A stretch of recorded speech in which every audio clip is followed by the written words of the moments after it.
If you're looking for a way to profit from a stock's upside move while keeping your risk minimized, you're going to love this video. In this video, we're going to do a deep dive into the very simple but extremely powerful bull call spread you can use in your option trading. By the end of this video, you'll know when you should use the bull call spread trade. You also know how to define your risk, and I'll show you when is the right time to exit these positions. And of course, like always, I'm going to share this with you by using a real life trade and position that I was in.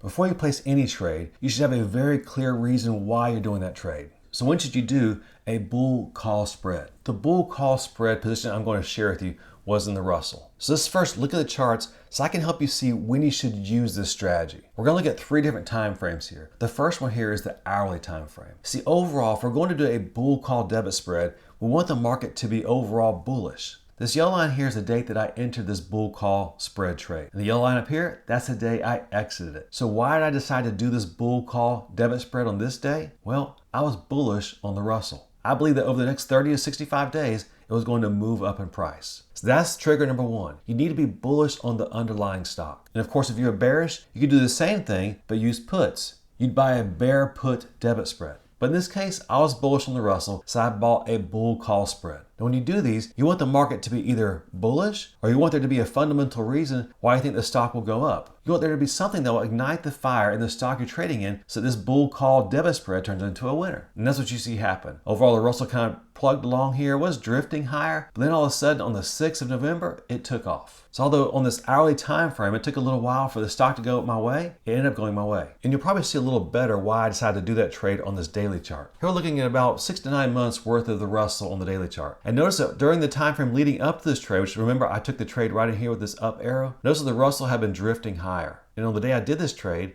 it recently formed a new higher high, had come down, and appeared to be finding support at this green 50 moving average. So I expected it to bounce and take off and turn into a winning trade for us. And in fact, several days later, it did take off, but I found resistance at this resistance area from back here in July. So it came back down, retested that 50 moving average for support. It held, and then it took off. And it turned my bull spread trade into an absolute winner. So market conditions were bullish. I was bullish. So I took a bullish trade. And that's what I encourage you to do. Have very good reasons why you think the stock is going to move your way. And I'll show you why that's so important in just a minute. And a lot of option trades I do, I sell premium. But one thing about this trade is that you're buying premium. So you need the stock to move in your direction as soon as possible. So now that we know when is the best time to use this type of trade, let me show you exactly how to set them up. So I'm taking you back in time to the day I entered this trade. The date was October 8th. The Russell was trading for just under 2,200. It was at 2196. So here's how I set the trade up. You see the red number here, that's the nearest strike price to where the Russell was trading at. Now there's two legs to this bull call spread trade. You first buy a call option,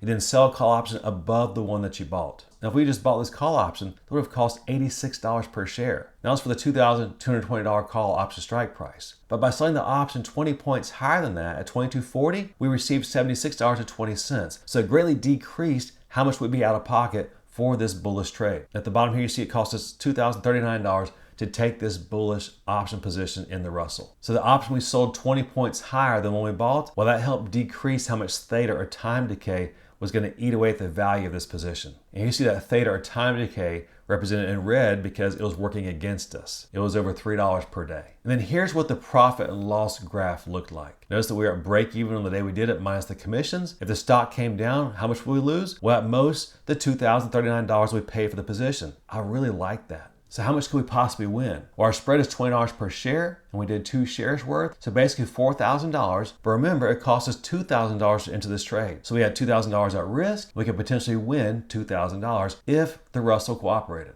So to recap how you set this trade up, you buy one call option at a lower strike price. Then to help you with theta or time decay, you sell a call option above the strike price that you bought. And you want to make sure that both those options have the same expiration day. We'll get into a little more details about how to pick the exact strike price of the call option you're buying and selling in just a minute. Now let's recap why I like doing these bullish call debit spreads. First, we have a clearly defined risk. This is the ETF that trades in the 2,000 per share. So if you're dealing with one contract, which is 100 shares worth, that's a $200,000 position. But notice what we're risking here. We're only risking the $2,039 that it cost us to enter this position. So we have a very small amount at risk. And we know how much that risk is up front. By selling that call option above the strike price of the call option we own, it helps offset or take care of some of that time decay we'd experience in the call options that we bought. But the negative as far as that is that it does cap or limit our upside potential. But I'm okay with that because of the benefits that it gives us. How exactly should you enter these positions, and what strike prices should you use?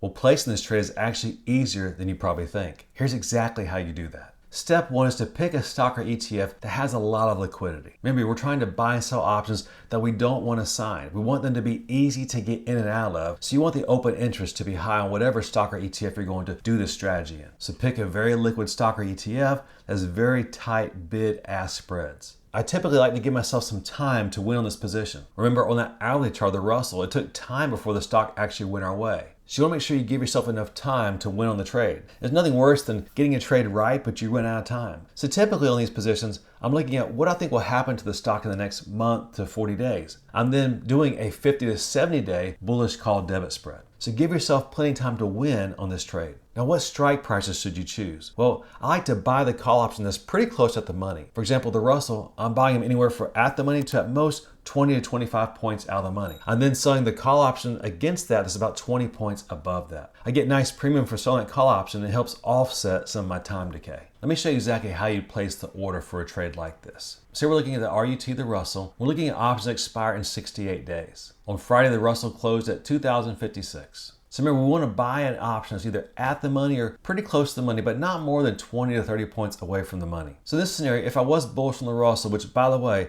I'm not bullish on the Russell right now, I'm actually bearish on it, but let's say I was bullish. So I consider buying the option that expires in 68 days, the May 30th option, and that would be the 2,070 strike price. It's just a little bit above where it closed at. I then look to sell the 2,090 call option against it. Here you see we have a nice bull spread set up. It is after hours, but my broker is saying it cost me around $10.30 per share. So it costs around $1,000 per share. Well, how much could we possibly win? Well, each option contract is the equivalent of 100 shares worth. The spread is $20 here between the call option we're buying and what we're selling. So our potential win is $2,000. Since it costs us a little over $1,000, we could win potentially about $1,000 if the trade went our way. Now that you know how to place these trades, let me show you how to manage them properly. Let's discuss how you manage this position and the three different scenarios that can play out for you. All right, the first scenario is the one we like. The stock goes above the higher strike price. So remember, we bought a call option here, we sold a call option up here, and the stock goes above this strike price. It's an absolute win for us. Well, in that case, we can take our profit. A suggestion might be to take one that's at an 80% profit. You basically pick your profit target. But when it goes your way, you decide when you want to get out of it,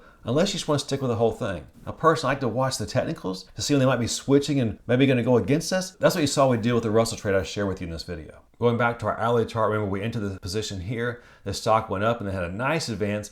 When it topped out up here, I decided to get out. So you see, I like to exit them when I think that the stock's pretty much run its course. We have a great win, so I exit and take my profit. But what do you do if the stock just kind of moves sideways? It never really goes your way and doesn't go against you in a big way. How do you handle that? Well, remember, we're paying for this trade. So if it's not going our way, that means that time decay is eating away at the value of our position. So you definitely don't want to stay in that position through expiration. And personally, I like to close those out early. And I would suggest consider closing them out about 30 days to expiration if it hasn't gone your way.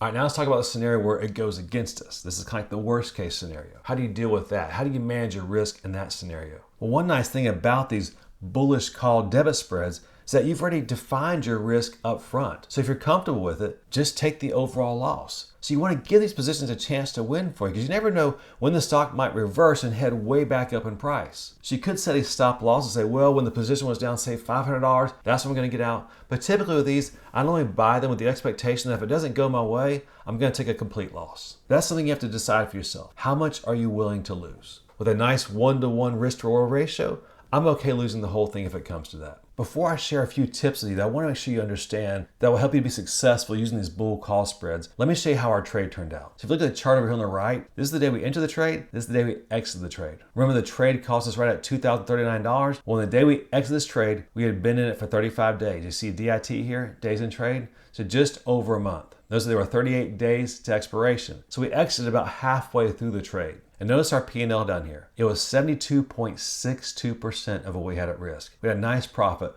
of $1,480 on a risk of only $2,039. So a really nice profit. Now these don't always go my way. This is a nice example of how you can line the odds up in your favor, define your risk up front, pick a nice bullish looking trade, and it can yield you a really nice profit as you see here. Before we wrap up this video, I want to share with you a couple of tips that if you use these tips, it'll help you be more successful using a bull call or bear put spread. All right, tip number one is to pick high liquidity stocks. Pick stocks that have a lot of option volume or a lot of open interest in those options. Stocks like SPY, Apple, Nvidia, Tesla. Pick stocks that are highly traded in the stock market. You see, you want to be able to get in and out of these option trades without much friction. Point number 2 is vital in my opinion. That's to make sure that you have a good risk to reward ratio. For example, the trade you saw, we're risking $2,000 with the opportunity to make $2,000. That to me is a good risk reward ratio. Some other examples are if you're risking $200 to make $200, well, that's good. When might it be bad? Well, the line below it. If you're risking $400 to make $100, well, in my opinion, that's not a good risk to reward ratio, so I wouldn't do that trade. The next one is to probably don't hold these to expiration. Unless you have a really strong feeling that the market will continue going your way, I like to exit these early, especially if they're at a profit. So consider exiting early for some type of profit, whether it's 50% or 80%. You saw I exit around a 72% profit, but consider exiting them early once you think the move is pretty much over. You don't want to give up that profit. But whatever you do, don't take it to expiration. That's unnecessary risk. Unless you feel really strongly that it will continue to go your way, I like to exit these early. Then the fourth one is, unless you really understand how earnings work, how volatile they can be, how a stock can come out with great earnings, and the market just destroys it, I would just say avoid earnings. Trade in ETFs or trade in companies that don't have earnings approaching during your expiration cycle. If you'd like to get an alert whenever I buy stock or sell options, check out the benefits of becoming a patron down at the link in the description below. Bullish called debit spreads are just one option trade that I like to use. Another one is a bullish put credit spread, and I trade a lot of those. To see how you can use bullish put credit spreads to generate awesome cash flow returns every month in your account, check out the video series at the link above and the description below entitled Credit Spread Option Trading. Until next time, happy investing, and we'll see you again soon.